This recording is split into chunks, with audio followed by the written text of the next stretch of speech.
So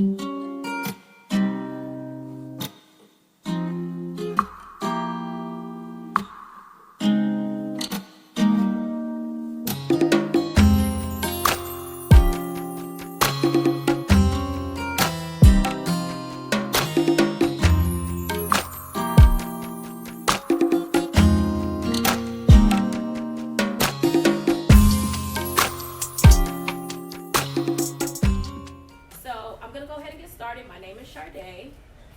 I am a licensed professional counselor, a licensed marriage and family therapist, a licensed substance abuse treatment practitioner, and a clinical trauma professional. I own a private practice here in Hampton. We have about 5 therapists, including myself, and then I have folks who specialize with substance use, with anxiety and depression, addiction, marriage issues, etc. So we service anywhere from children to adults to couples to families and individuals. Our population kind of varies. Has any of you, and not that you have to say so, have any of you had, are currently in, or ever considered going to therapy? That is Me so too, sure. awesome. I'm so excited about that. Okay, so is there, I want to get into the whole stigma piece, but I'm so excited that y'all said that for so many reasons.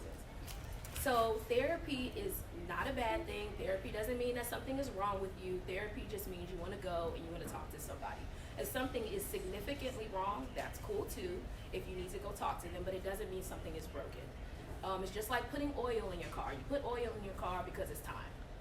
You go do a check-in, you talk to somebody, make sure everything's good, and then you may not go back for years or ever. But it's kind of like that, just making sure you're good.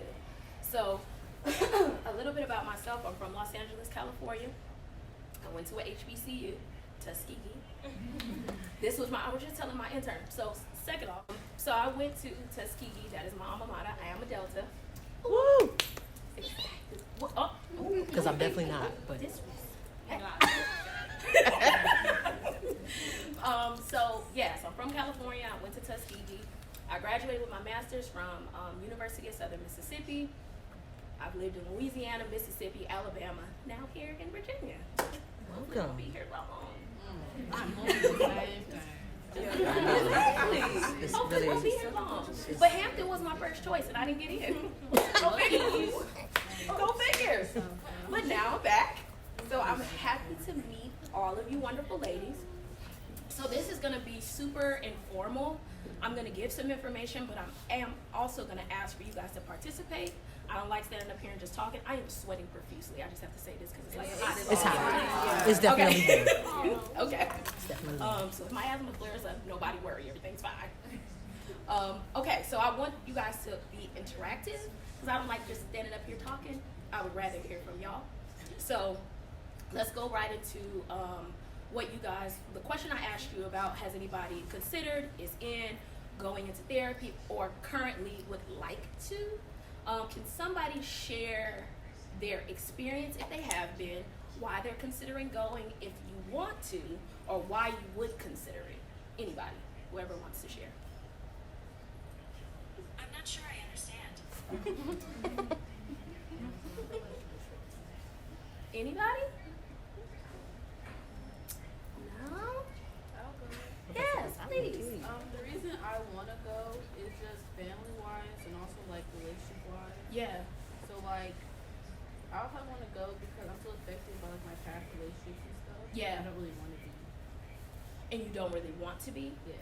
That makes sense. So like, I want to see like what the problem is. Why I'm still affected by it.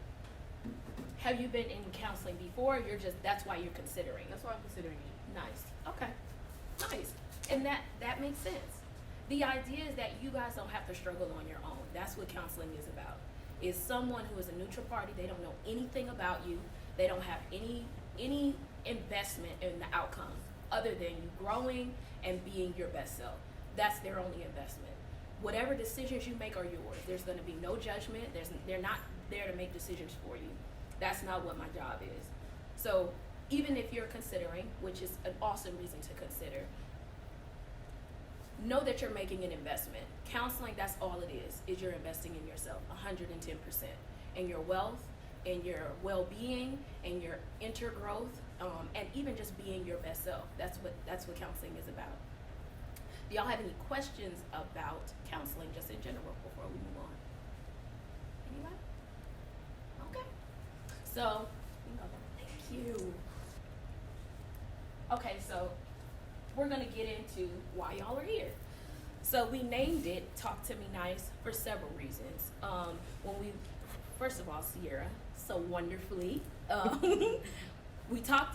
Sierra, Lauren, and I talked about an event that would be helpful to African American young women in their relationships moving forward. Lauren and I were just talking about how in our college experience, we didn't have these opportunities. We didn't have anyone educating us. We didn't have anyone providing us information about how to be in relationships. We just had to figure it out. Some of it was productive, and obviously some of it wasn't. You know, we did what we do. And whether it makes sense or not, it's just what we did. So making this an opportunity for y'all to ask questions, to have productive dialogue around what you're doing, what you want to happen, and for you to have productive relationships moving forward. So I'm gonna ask a lot of polling questions. And again, if y'all wanna talk, please talk. How many of you believe that you have been in a productive relationship thus far? That's Are we saying like before, like in the past? like Okay. wait, can y'all raise your hands again? Wait a minute. Let's do this again. Ask us again. Okay, productive, yes. In a before. productive relationship. Define No, it doesn't have to be romantic. Yeah, definitely. Okay. I asked that way for a reason, but thank you for no, you're good for clarify. Okay. So when you guys thought of a relationship, you immediately thought romantic, correct? Yes. Okay. Do you guys consider your relationships with your parents? Does anybody have kids here? No. Oh. Like, so, with your parents, with if or when you have children, with your siblings, with your cousins, those are relationships. What we immediately think of when we talk about relationships are romantic relationships. But our relationships, the experience that we get doesn't start as romantic. Where do our relationships start? In home. In home. Say it louder. In your family, absolutely. So where do you think you learn how to have relationships? How to be in relationships?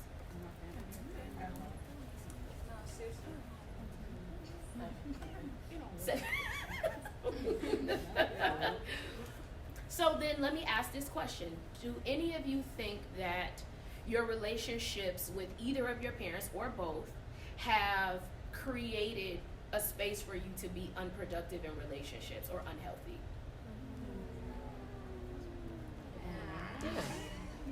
What does that mean? Kinda. Okay. In what way?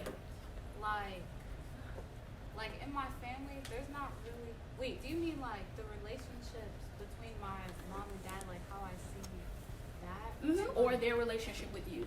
So like, I don't know, kinda, because like in my family, there's not like a lot of people are divorced, so I don't see like really relationships working out. Like, Yeah. that's just I haven't seen that like in my family. Yeah. So like, yeah.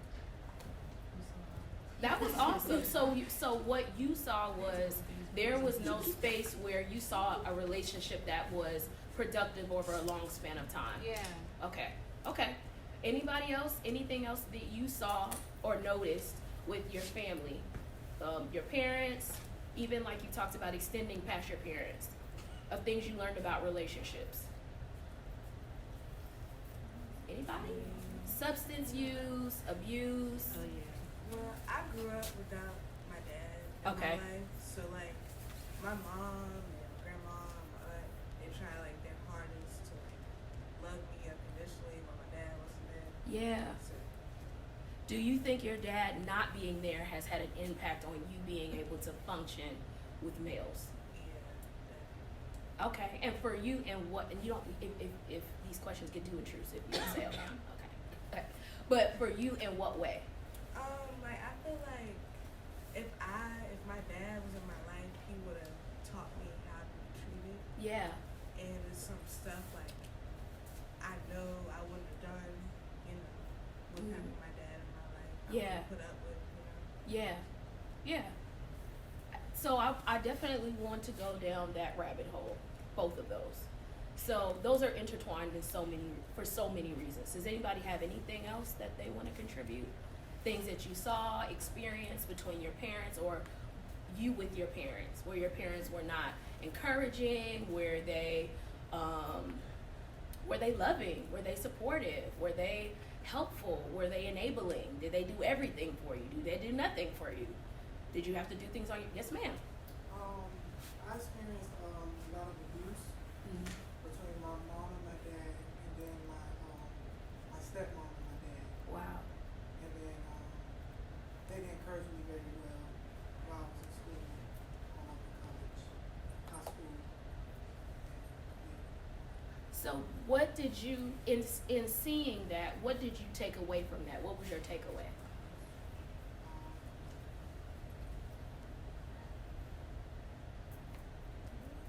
I mean, I got my bachelor's degree here. Okay. Now I'm a counseling major.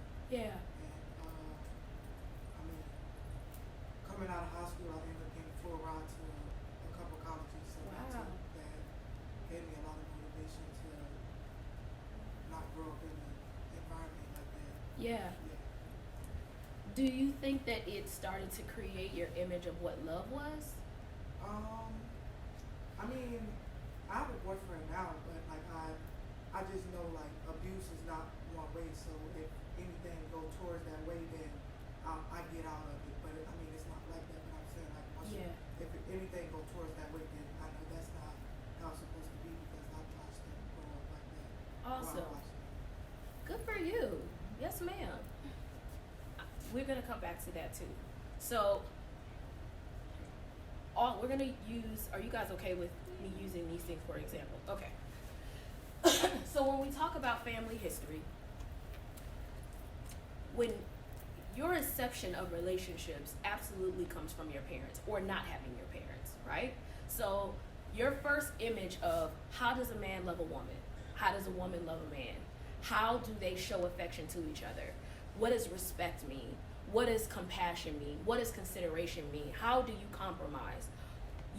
They're not always saying these things to you. Hey, Lauren, this is how you compromise. But they show you with their behavior and their words, even if they're not directed towards you, right? So, because as kids, we're just around. We hear everything and we see everything, even if our parents are not intending it for us.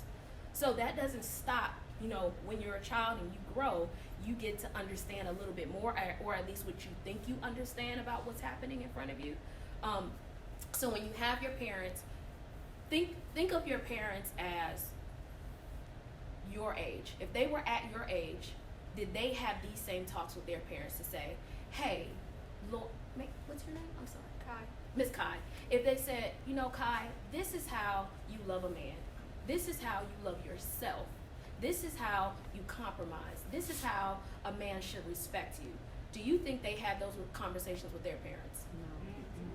Not at all. So what do you think happened? Well, my mama has daddy issues.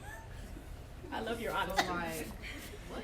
So like, that's her issue. Cause Yeah. like my parents aren't together either. But like my grandma was with a lot of people. So I'll say it like that. Yeah. And so like she saw a lot of people in and out. So like my mom isn't used to like love either. Yeah. So that kind of like came to me. Yes. So like they're like always arguing and stuff like that. That's what she's used to. Yes. But so do you have compassion for her in knowing that? Yes. Okay. Do you guys have compassion for your parents in understanding that maybe they never got what you didn't get either?